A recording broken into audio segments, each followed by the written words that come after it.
Let's get into it. The Big 12 was among the centerpieces of the sport this weekend. There were 5 games involving ranked teams. 2 games featured a ranked team against another ranked team. The biggest was probably Kansas at Iowa State. Terrific. Final score, Cyclones 79, Jayhawks 75. TJ Otzelberger guided Iowa State to a victory that pushed his program to 5-2 in the Big 12. And then, and this was the interesting part, used the beginning of his post-game press conference to very directly deny any and all allegations or suggestions that he or anybody else connected with his program had placed people behind Kansas State's bench earlier in the week, which it turned into our latest Big 12 controversy. Deadleg, let's start there. Yeah. What did you make of Iowa State's win over Kansas? That was followed by TJ Otzelberger's direct denial that Iowa State basketball is a spine cousin of Michigan football. Yeah, people, good morning. Happy Sunday morning. Little Sunday AM pod for you here. Thanks for everyone for hopping on live in real time. And if you're getting to this at some point Sunday on your phone, we appreciate you. Hope you like a little twist on you there. We'll play that Otzelberger sound in just a second here. As for the game, when this was happening, I was in Providence. We will talk about Akuli's return after the break. No word from our partners yet. I thought the game and the result was not terribly surprising because Iowa State has made a habit of taking out ranked teams, top 10 teams in that building.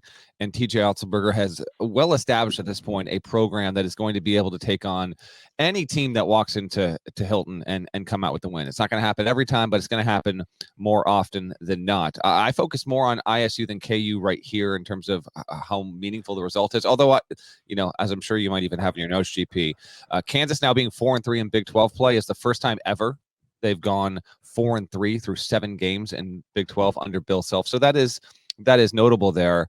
But Kansas now, I think has won 3 of its past 4 games against KU after having lost 7 in a row prior to that. Kansas has won 7 straight games at home against ranked teams.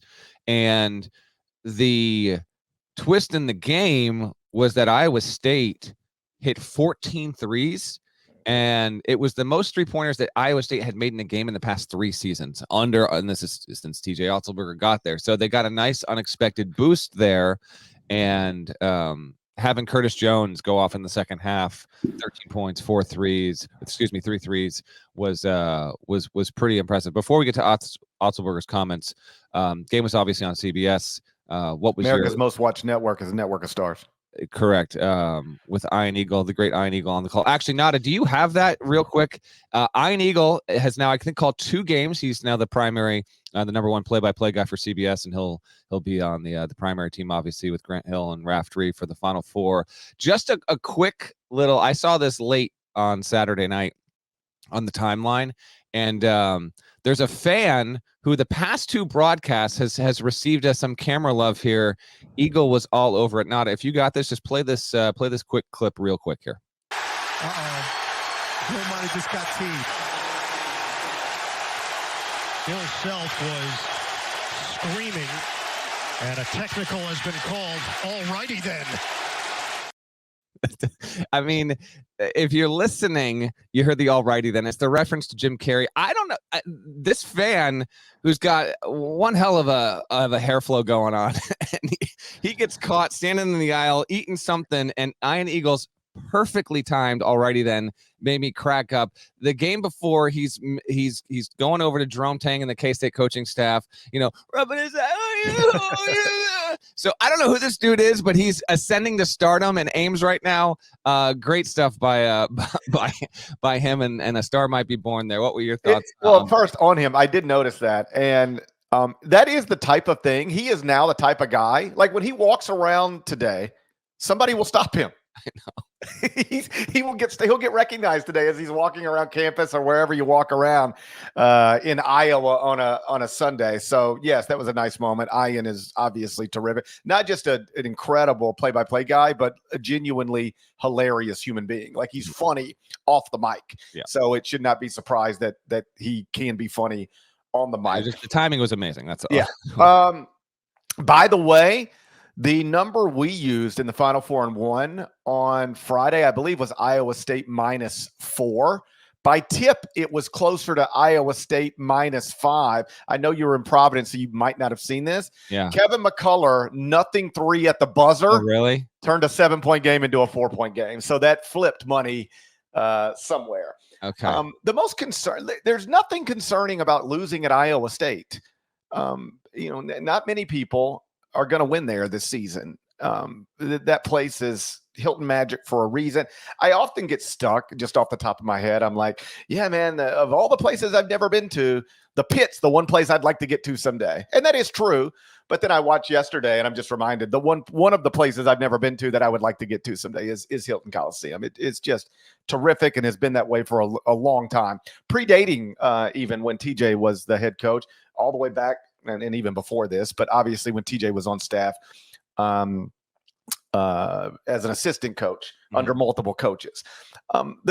So there's nothing concerning about losing at Iowa State and nothing concerning about losing a close game at Iowa State. Like, I don't think much differently about Kansas today than I did yesterday, but I am growing increasingly more concerned with Kansas because the same problems that have existed for maybe just the beginning of the season continue to exist. They go away temporarily, but they don't really go away. Did you notice how many bench points Kansas had yesterday? I did not, but I do know, and lay it on us. I did know that Dickinson had a huge game. He had 20 points, 15 boards, 4 assists, and I wasn't watching every minute because where I was in Providence, but I was trying to check in here and there, and so I didn't realize it was. Don't tell me was it 0? 2. Okay, yeah, again, and I think this might be the second game or third game in a row where that's been the case. They've only gotten 1 bucket. 2 points from the bench, 73 points from the starters. Off the bench, Elmarco Jackson, 5-star freshman, 0 of 0, 0 points. What? Yeah. I ain't never seen a 5-star freshman take so few shots. I'm sure I don't know if Calipari let Anthony Davis ever shoot, so this might not be unprecedented. Yes, it's Anthony Davis and Elmarco Jackson. Fewest shots by a 5-star freshman in the history of college basketball. I mean, 0 for 0, 0 points in 8 minutes. Nick Timberlake, 0 of 3, 0 points, 7 minutes. When we made Kansas, or at least some of us made Kansas #1 in the preseason. Some of us is correct, by the way. Yeah. Some of us.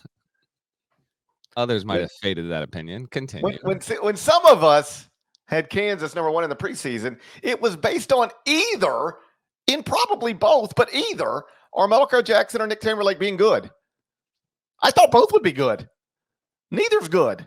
They both stink. Kansas has 5 players. One more time. I was wrong. They have 4 starters who played at least 35 minutes yesterday and no reserves who played more than 8. They really do have like a 4 or 5 player team. It's incredible. Yeah. Self said afterward, I did catch this as well. And I don't disagree with him on this, but Big 12 fans will jump on this. And I'm going to paraphrase here, but Bill Self basically said that the meaning of winning a Big 12 regular season title now is diminished because it's not a round robin. That I think is objectively true. The Big 12 for a long time, you got to play at home against everyone and you had to go on the road and play everyone. So it was true balance. Like what the Big East has right now, it's the only power conference for that is the case. But Bill Self is not wrong about that. But Kansas having won almost every single regular season title since Bill Self got there, and now you have the first season wherein you don't have a round robin schedule. Kansas is now off its quote unquote worst start, which it is its worst start, but they're still head above water, 4-3 in the toughest league in the country, and Kansas not on track to win the regular season championship. He said it doesn't carry as much weight. It doesn't, or as much bearing as it has in the past. That's not going to stop other fan bases from yeah, I guess that's true by definition. Like it is. I guess if you look at the schedule, Parrish, like the Big 12 did what it should have done. The schedule makers, the projected top 4 or 5 teams, they almost all play each other twice. Now, some teams they don't have to play against one versus the other, but like you check what Houston got, you check what Texas and Oklahoma got as they're on their way out. They just have tougher projected schedules than some teams at the bottom. Yeah, well, okay, so one of the things, because we've been in, Brent Stover, my best buddy and host of CBS Sports Network and Big CBS. Sometimes I turn on Big CBS and their stove. Love to see it. I love to see it too. So he's a Kansas State alum, right? He ran cross country at Kansas State. He's a Big 12 student athlete. he was a competitive jogger in the Big 12. Mm-hmm. And so one of the things we had talked about, Kansas State got off to a 4-1 start in the Big 12. Woohoo, right? That's great. Well, did you look at who they beat?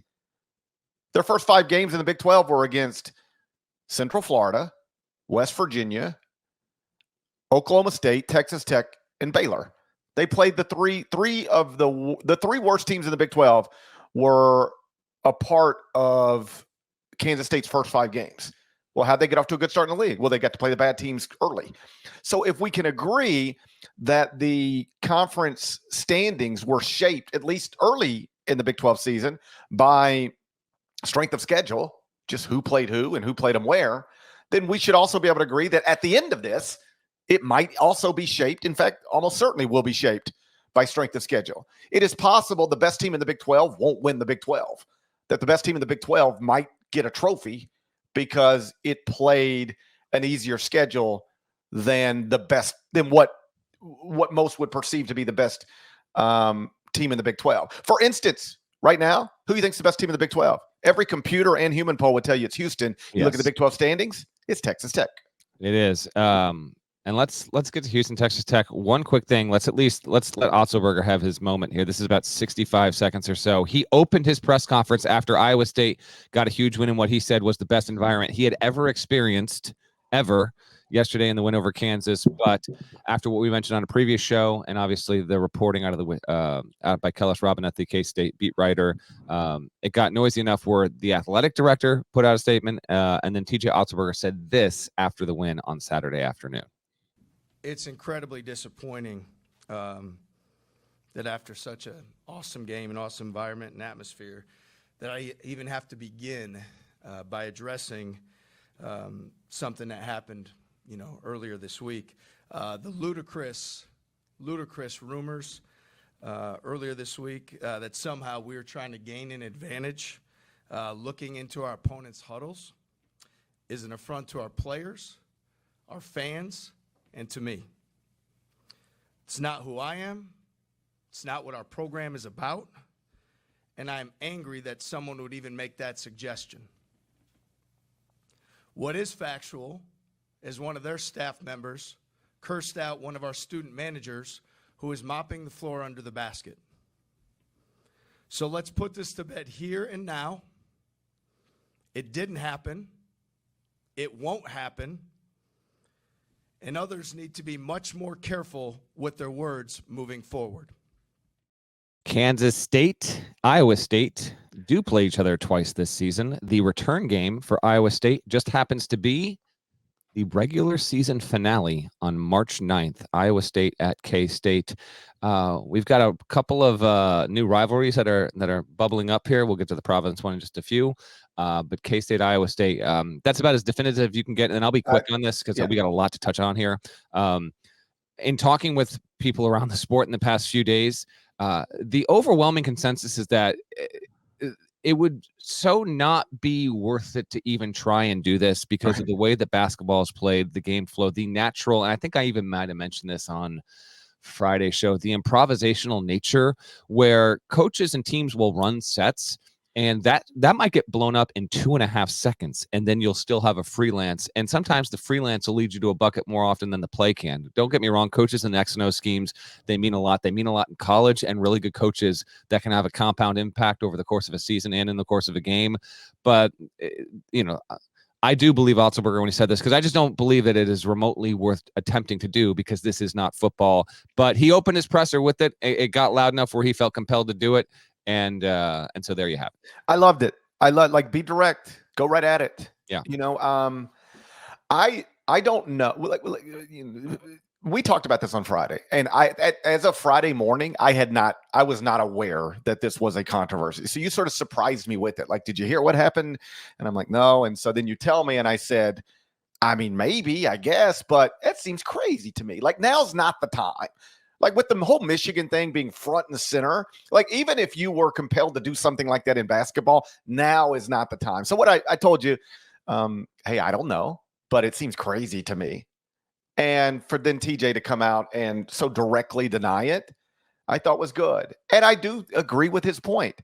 I don't know who told the Wichita Eagle as a source that Kansas State's staff believed Iowa State had maybe put people behind their bench to use cell phones and then,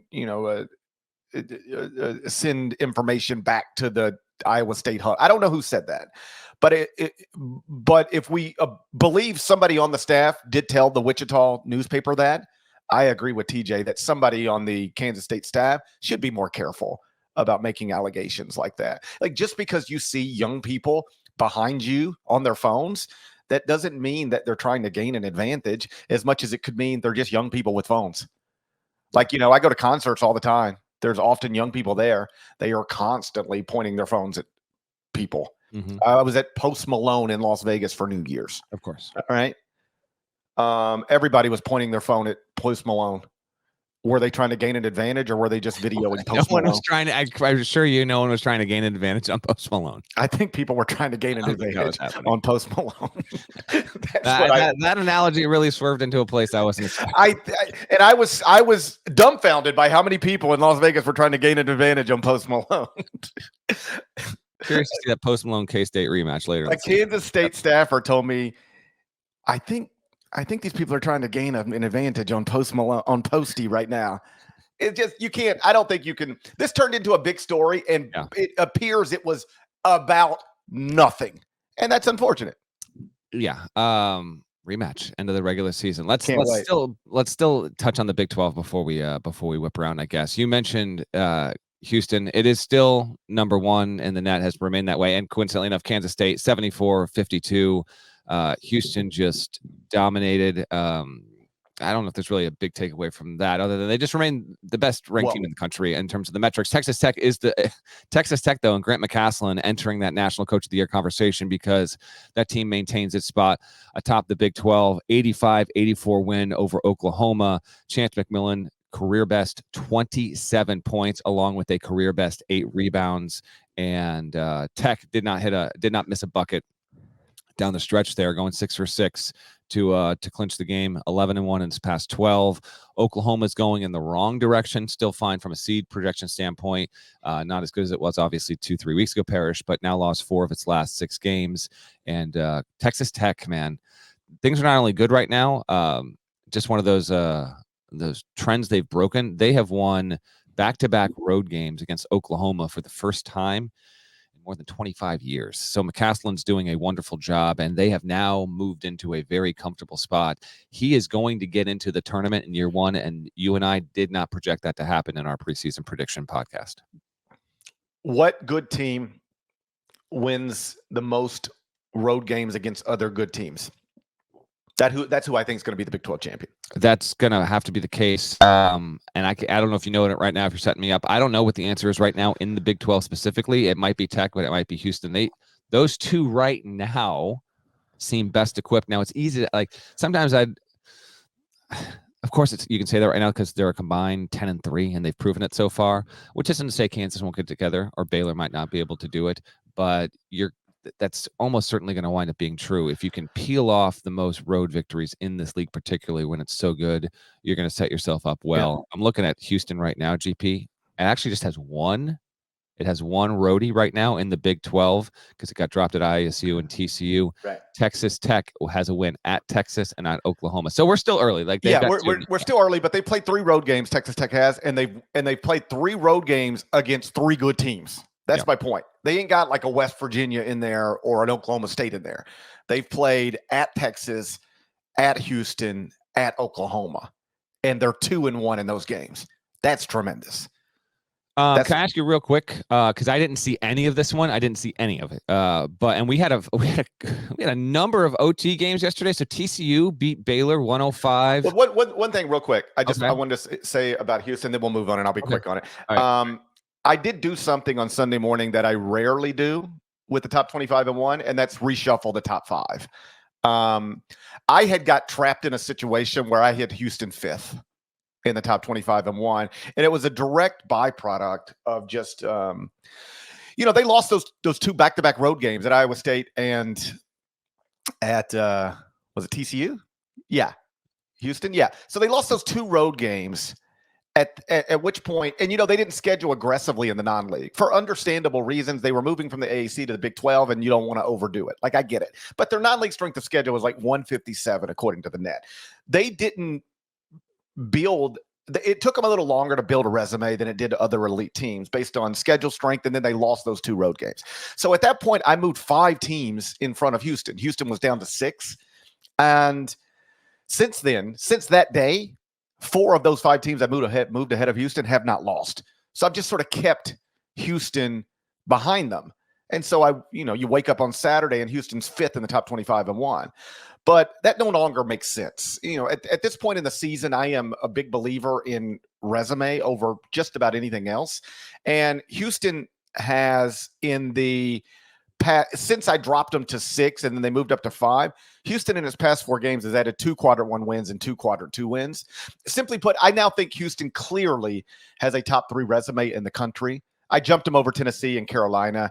My top 5 is now Purdue 1, UConn 2, Houston 3, and then Tennessee and North Carolina coming in at 4 and 5, but in flipped order.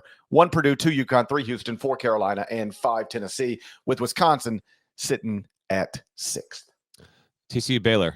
Can you give me any rundown on this? The only thing I got for you is TCU. Keep an eye on this. 6 of its 7 Big 12 games have been decided by 5 points or fewer. They're 3-3 in those games. Triple OT win 105-102. Baylor's first home loss of the season. Baylor's now actually lost 3 games in a row, but they lost a triple OT game. And then remember, they lost at the buzzer against Texas last Saturday. I think we're just going to look up at the end of the season and we're going to have all these teams with really good seeds. And we're going to look back and scan back on the resume like, well, they had a 3-game loss here. Oh, that team, look at that. They lost 3 out of 4. I just think that kind of stuff is inevitable. But I just teeing you up because I didn't see. Well, Jacoby Walter was not efficient, 2 of 12 from the field. So he wasn't very good. And that's just like you watch college basketball right now. I live in a market where we're probably going to have a lottery pick because everybody's hurt and or suspended. Mm-hmm. Who do you even want? Who's the can't miss NBA prospect in college basketball right now? Zach Edey. Dalton Connect. Dalton Connect, yeah. It's building toward an interesting one. I think Sam Vecini, if we can squeeze him on before the end of the episode, we'll get his opinion on this stuff. But there's a lot to get to. I think Sam would tell you that he thinks like the pool from like 20 to 60 is actually pretty intriguing this year. But in that lottery range, there's still a lot to be figured out. And you're going to notice that I think this year there's going to be a good 4 or 5 guys from overseas that wind up going in the top 10. And the other thing I noticed is that, okay, so that Baylor game, there's some interesting stuff there. Just if you watch that game and you go, okay, this guy's a candidate to be the number 1 pick, but I don't know. Would he be last year? Would he be next year? So you see that, and then you go, okay, Baylor where was Baylor ranked as of yesterday in the AP poll? So you look at it and you go, okay, Baylor is ranked 15th in the country. I had Baylor in the top 10, actually, as of yesterday morning. And a Baylor fan tweeted me and was like, I just don't know if we're really a top 10 team. And I say this all the time, but your perception of what a top 10 team is doesn't necessarily line up all the time with what a top 10 team actually is. You got to rank somebody 8th, and you got to rank somebody 9th, just like you got to take somebody first in a draft. People don't realize you got to put 25 teams into the top 25 poll. They don't. 26 in the top 25 and 1. People don't know. They don't talk about it. They don't talk about it enough. And so, like, as I was doing the top 25 and 1 on Sunday morning, it's like I get to about 7, and I'm like, all right, now what? Really? This team is still in the top 10? There was a group of teams like 8, 9, 10, 11 in that range that all lost yesterday, and you start trying to reorganize it, and it's like, man, I don't know how good this team is, but I guess they're 11th based on the body of work. There just aren't that many. Yeah. There's a drop-off inside the top 10 now, I believe. I guess that's my point. And Baylor is probably on the wrong side of that drop-off. And then TCU, it feels like TCU is good. And they do have some big wins. But TCU right now, even after yesterday, 2-4 in quadrant 1, 1-1 in quadrant 2. They're 3-5, and they're 2 games below 500 in the first 2 quadrants. Now, 4 of their 5 losses are inside quadrant 1. They've got nothing outside of the first 2 quadrants in terms of losses.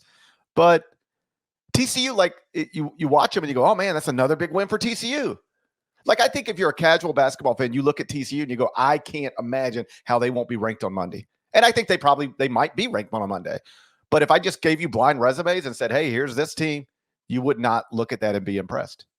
Okay. One more from the Big 12. Just an absolute thems situation all around. Credit to BYU getting a home win, 84-72. Texas, by the way, this is because of this 1 year, this gap year, if you will. Like Texas at BYU. Will Texas ever play at BYU ever again? Like, it's going to the SEC, but they had to go this year. They took an L.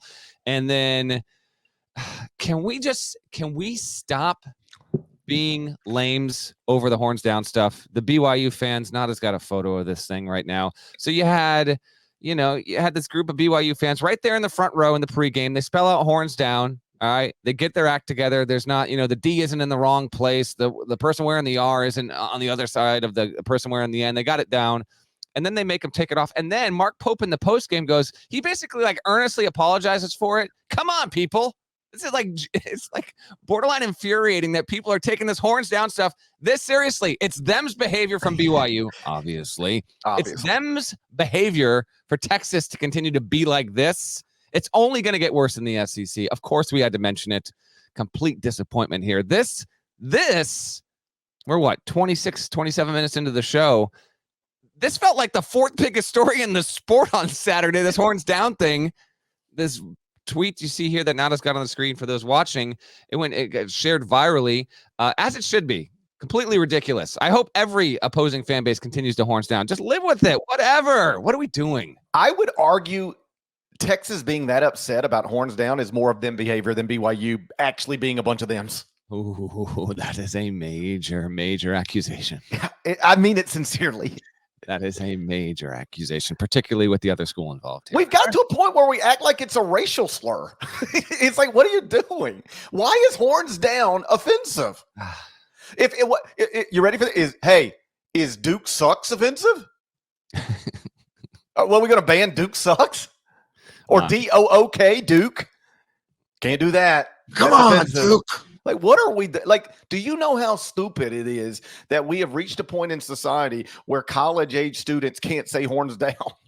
It's ridiculous. I mean, what are you talking about? I would be embarrassed if I were a Texas administrator or coach or player or student or fan who was that bothered by horns down. I don't know. Just it's one thing after another with this horns down stuff.